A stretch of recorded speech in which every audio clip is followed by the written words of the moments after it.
Hey friends, welcome back to the Above Board podcast. You have me, one of your co-hosts of the show, John Kennedy.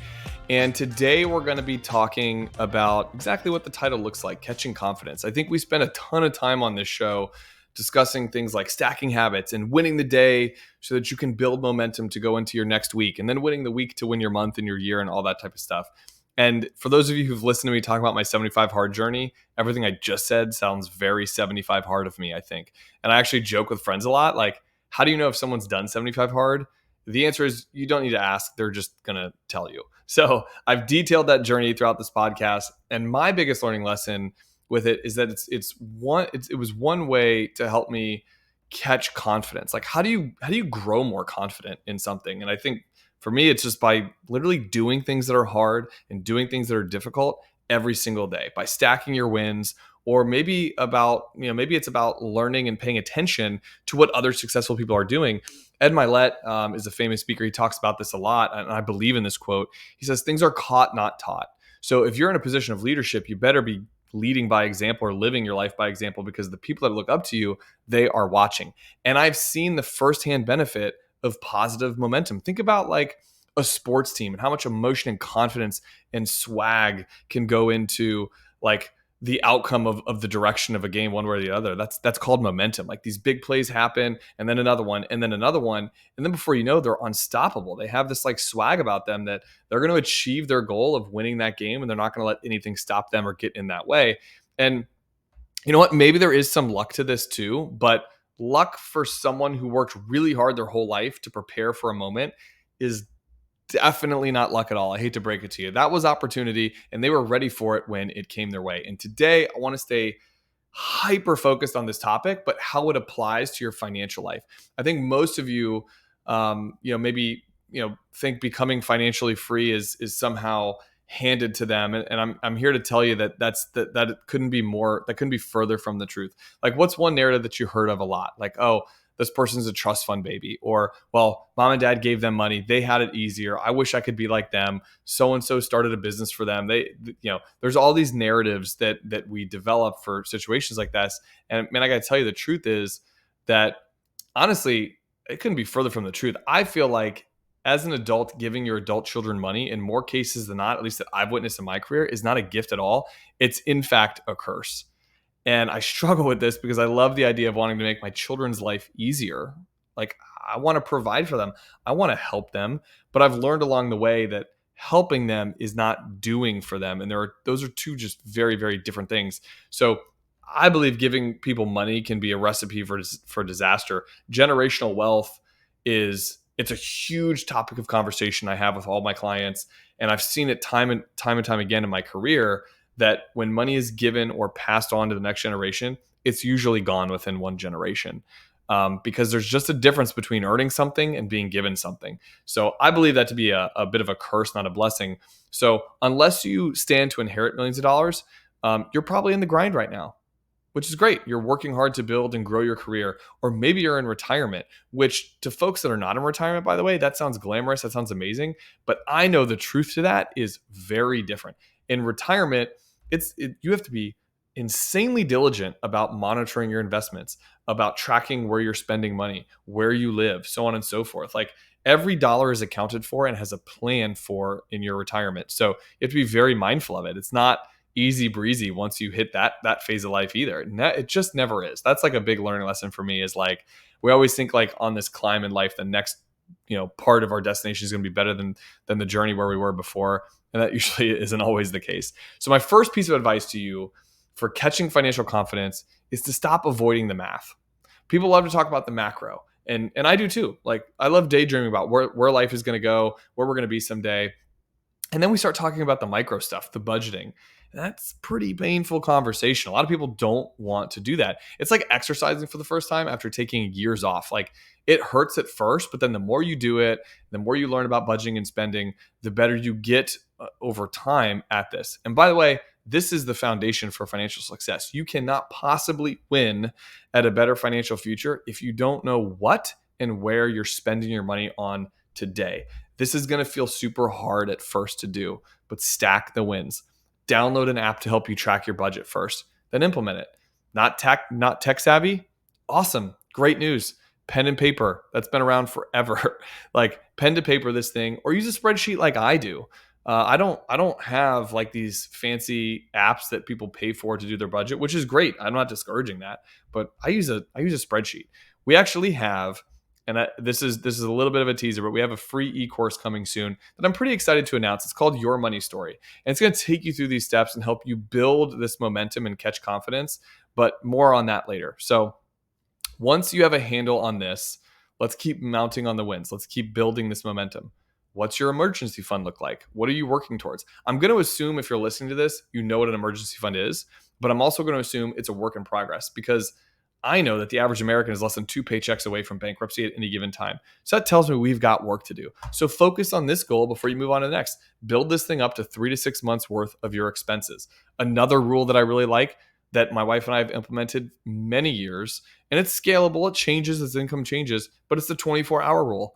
Audit all of your expenses that are over, let's say, $250 in purchase or $500 in purchase. Again, very, very scalable to your situation, but let's start here. If a single purchase exceeds this number, we wait 24 hours. Boom. Simple as that. Easy rule to follow, helps you stay in control of your finances instead of your finances running you. Another one I like, save 20% of your income. Forget where you're saving the money to. This is where people tend to overcomplicate this. They get overwhelmed and then they avoid doing this altogether. I see this so often. They're like, I'm going to do XYZ and then never get around to it. Or, a potential client reaches out to me and shares like, gosh, I've been wanting to do this for years, but I just got too busy. This happens because we can't prioritize this stuff because we just simply get too busy. Like that's an honest and fair reason. And I feel like it's also very, financial stuff can be very overwhelming at times. And so it's a hard task to learn this stuff. So forget all that for a moment. Forget like how you're going to save the money, like what vehicles it's going to go into. Are you saving 20% of your gross income? That's the answer. That's the question that I want you to be able to answer. That's an aggressive goal, I know. So let me back up for a moment.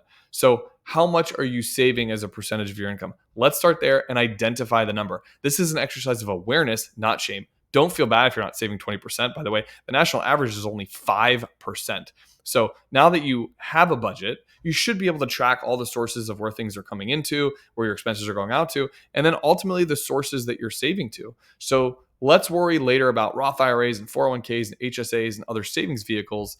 In fact, I cover all this stuff in our e-course too. So more on that in future episodes, but I will say this about the Your Money Story course. The goal for this course actually is to help you implement a cash flow plan that you can actually follow and then create rules to automate your spending and where your saving is going. And then once you've done that, it kind of helps you break down and understand where to save your dollars to, and then create this systematized way for doing that. So the point is, most of us, I believe, are overthinking our financial situation. It's so complicated, it's so overwhelming already that we end up doing nothing instead of doing something, anything at all, just taking one small step. The goal here is that you want to stack wins and build some momentum and build some habits. And most of all, just create financial awareness. So since this episode is called Catching Confidence, and I believe things are caught, not taught, I have another question for you. What are you doing currently to put yourself in a situation where the byproduct of that is a result of you catching and learning things? So like this could be the social circle you spend time with. Does everyone in your crew are they spending more money than they make? And we're kind of keeping up with the Joneses, that proverbial quote we hear. Guess what? Whether you like it or not, that's going to rub off on you if that's your reality, whether that's consciously or subconsciously. Is your Instagram reels and your YouTube history filled with fail videos and like humorous things, or is it filled with financial education and things like help improve yourself? What you choose to spend time on, good, bad, or indifferent, that's going to become your reality. So just to recap a couple things on building financial momentum and catching confidence, if you've created a budget, follow along even just loosely by auditing your expenses, fund your emergency account, and understand what your savings rate, man, now you can really work to improve that savings rate. I said a moment ago, this was not meant to be an exercise of shame. I like 20% as the target goal, but I realize most people aren't going to start there. And you're also not going to figure out overnight how to get there. That's going to take time to get there. It's something worth working towards. So let's say you use this podcast today as your call to action to start organizing your finances. And from this short episode, maybe you spend even just like the next 30 days working towards this heightened level of financial awareness. you're going to be more ahead of the game than like 90% of Americans that don't budget at all. And they've got no idea where their money's going and how they're going to retire someday. Everybody wants to retire. Everybody wants to retire, but most people don't know how they're going to do it. And Rome was not built in a day. Neither is your financial freedom. So many of us have worked for years and years. And I don't know about you, but like you get that feeling where you're taking the proverbial one step back to take two steps forward. Like, you get this awesome bonus or you get a, new job that you're really excited about and you're gonna be able to save more. And then like some financial setback happens and it takes you back. Life is stressful. Money is hard.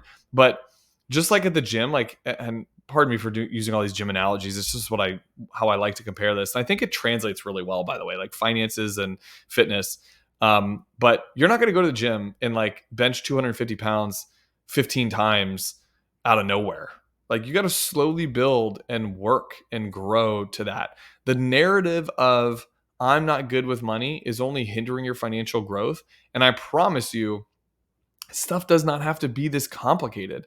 Another thing I can promise you is that though it doesn't have to be complicated, it does look a lot like hard work. But you won't get far in your financial freedom if you avoid it also. So do a little bit of the work. It's not a lot, and some of it's hard, but do some of the work. If there's one thing I know in all my years in the financial profession, it's that you're your biggest asset. Your income, your growth potential that you have within your income, and then ultimately what you do with that income is going to be the difference maker.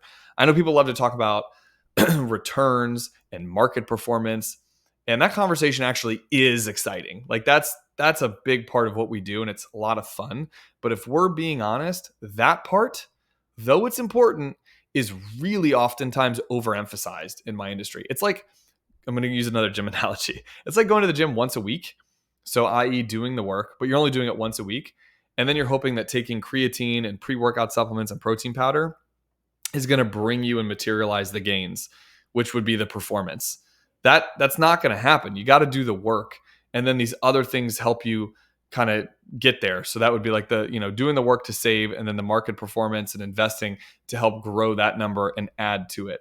That's how it works. It's never worked the opposite. You can't take workout supplements, but not work out and expect results. It doesn't work in your career. It's not going to work in the gym and it's not going to work with your finances. So let's stack some small wins together. Let's create rules on how you're spending by first monitoring what you're spending. Rules like the 24-hour rule, for example, that I just talked about. Or how about this one?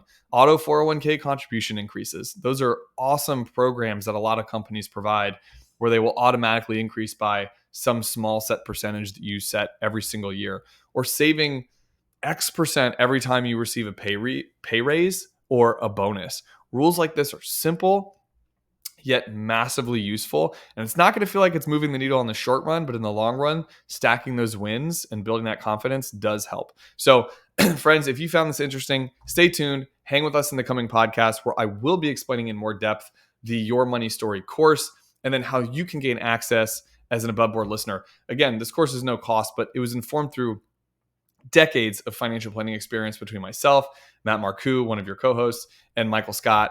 And for those of you wanting more from this discussion today and hoping that I was going to talk more about investments and markets and that type of stuff, it's all there. That's also in the course. It's kind of like a self-guided 2 to 3 week workshop where we navigate why to save, how to save, and then ultimately, and probably where you're hoping this is going to go, is where to save. So one final comment as we're wrapping up the podcast today: share the show with a friend.